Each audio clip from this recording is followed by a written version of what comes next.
മിശിഹായ്ക്ക് സ്തുതിയായിരിക്കട്ടെ. ജെറമ്യായുടെ പുസ്തകം 8-ാം അധ്യായം. കർത്താവ് അരുളി ചെയ്യുന്നു, അക്കാലത്ത് യൂദാ രാജാക്കന്മാരുടെയും പ്രഭുക്കന്മാരുടെയും പുരോഹിതന്മാരുടെയും പ്രവാചകന്മാരുടെയും ജെറുസലേം നിവാസികളുടെയും അസ്ഥികൾ കല്ലറയിൽ നിന്ന് പുറത്തെടുക്കപ്പെടും. അവർ സ്നേഹിക്കുകയും ശുശ്രൂഷിക്കുകയും അന്വേഷിക്കുകയും അനുഗമിക്കുകയും ആരാധിക്കുകയും ചെയ്ത സൂര്യചന്ദ്രന്മാരുടെയും ആകാശശക്തികളുടെയും മുമ്പിൽ അവ നിരത്തി വയ്ക്കപ്പെടും. ആരും അവ ശേഖരിച്ച് സംസ്കരിക്കുകയില്ല. ചാണകം പോലെ അവ ഭൂമുഖത്ത് ചിതറിക്കിടക്കും. ദുഷിച്ച ഈ തലമുറയിൽ അവശേഷിക്കുന്നവർക്ക് ഞാൻ അവരെ ചിതറിച്ച അടിമത്തത്തിൻ്റെ നാടുകളിൽ ജീവനേക്കാൾ മരണം അഭികാമ്യമായി അനുഭവപ്പെടും. സൈന്യങ്ങളുടെ കർത്താവ് അരുളി ചെയ്യുന്നു. പാപവും ശിക്ഷയും. നീ അവരോട് പറയുക, കർത്താവ് അരുളി ചെയ്യുന്നു, വീണവൻ എഴുന്നേൽക്കുകയില്ലേ? വഴിതെറ്റിയവൻ മടങ്ങി വരാതിരിക്കുമോ? എന്തുകൊണ്ടാണ് ഈ ജനം ഒടുങ്ങാത്ത മാത്സര്യത്തോടെ മറുതലിക്കുന്നത്? വഞ്ചനയിലാണ് അവർക്ക് ആസക്തി. തിരിച്ചു വരാൻ അവർക്ക് മനസ്സില്ല. അവർ പറയുന്നത് ഞാൻ ശ്രദ്ധിച്ചു കേട്ടു. അവർ സത്യമല്ല പറഞ്ഞത്. എന്താണ് ഞാൻ ഈ ചെയ്തതെന്ന് പറഞ്ഞ് ഒരുവനും തൻ്റെ ദുഷ്ടതയെക്കുറിച്ച് അനുതപിക്കുന്നില്ല. പടക്കളത്തിലേക്ക് പായുന്ന കുതിരയെപ്പോലെ ഓരോരുത്തനും അവനവൻ്റെ വഴിക്ക് പോകുന്നു. ആകാശത്തിൽ പറക്കുന്ന ഞാറപ്പക്ഷിക്ക് പോലും അതിൻ്റെ കാലമറിയാം. മാടപ്രാവും മീവൽ പക്ഷിയും കൊക്കും തിരിച്ചു വരാനുള്ള സമയം പാലിക്കുന്നു. എൻ്റെ ജനത്തിനാകട്ടെ കർത്താവിൻ്റെ കൽപ്പന അറിഞ്ഞുകൂടാ.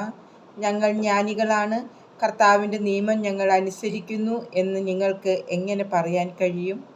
നിയമജ്ഞന്മാരുടെ വ്യാജമായ തൂലിക നിയമത്തെ വ്യാജമാക്കിയിരിക്കുന്നു. ജ്ഞാനികൾ ലജ്ജിതരാകും, അവർ സംഭ്രമിക്കുകയും പിടിക്കപ്പെടുകയും ചെയ്യും. കർത്താവിൻ്റെ വാക്കുകളെ അവർ നിരസിച്ചു. അവരുടെ ജ്ഞാനം കൊണ്ട് എന്തു ഫലം? അവരുടെ ഭാര്യമാരെ ഞാൻ അന്യർക്ക് കൊടുക്കും, അവരുടെ നിലങ്ങൾ കവർച്ചക്കാരെ ഏൽപ്പിക്കും. എന്തെന്നാൽ വലിയവനും ചെറിയവനും ഒന്നുപോലെ അന്യായ ലാഭത്തിൽ ആർത്തി പൂണ്ടിരിക്കുന്നു. പ്രവാചകനും പുരോഹിതനും കപടമായി പെരുമാറുന്നു. അശ്രദ്ധമായിട്ടാണ് എൻ്റെ ജനത്തിൻ്റെ മുറിവുകൾ അവർ വച്ചുകെട്ടുന്നത്.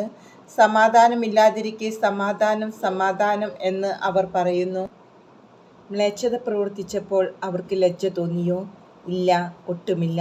ലജ്ജ എന്തെന്ന് അവർ മറന്നുപോയി. അതുകൊണ്ട് മറ്റുള്ളവരെ പോലെ അവരും വീണുപോകും. ഞാൻ വിധിക്കാൻ വരുന്ന ദിവസം അവർ നാശമടയും. കർത്താവ് അരുളി ചെയ്യുന്നു. ഞാൻ വിളവെടുക്കാൻ തീരുമാനിച്ചിരിക്കുന്നു. എന്നാൽ മുന്തിരിച്ചെടിയിൽ പഴമില്ല, അത്തിവൃക്ഷത്തിൽ കായ്കളുമില്ല. ഇല പോലും വാടിക്കൊഴിഞ്ഞു. അതിനാൽ അവരുടെ നേരെ ഞാൻ വിനാശകനെ അയക്കും. നാം എന്തിന് ഇങ്ങനെ ഇരിക്കുന്നു? നമുക്കൊരുമിച്ച് ഉറപ്പുള്ള നഗരങ്ങളിലേക്ക് പോകാം. അവിടെ വച്ച് നാം നശിച്ചു കൊള്ളട്ടെ. നമ്മുടെ ദൈവമായ കർത്താവിനെതിരെ പാപം ചെയ്തതുകൊണ്ട് അവിടുന്ന് വിഷം തന്ന് നമ്മെ നശിപ്പിക്കാൻ നിശ്ചയിച്ചിരിക്കുകയാണ്. നമ്മൾ സമാധാനം അന്വേഷിച്ചു, ഫലമുണ്ടായില്ല.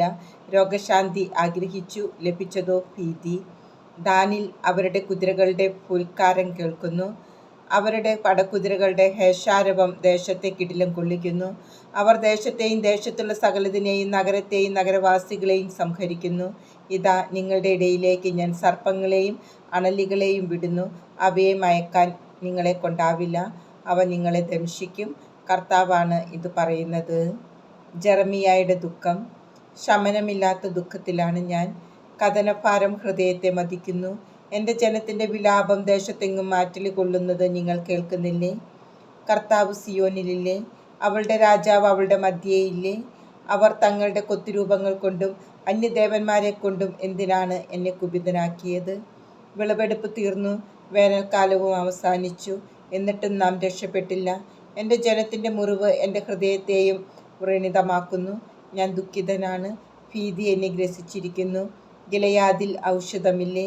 രോഗശാന്തി നൽകാൻ അവിടെ ഭിഷുകരനില്ലേ? പിന്നെ എന്തുകൊണ്ടാണ് എൻ്റെ ജനത്തിന് രോഗശാന്തി ഉണ്ടാകാത്തത്?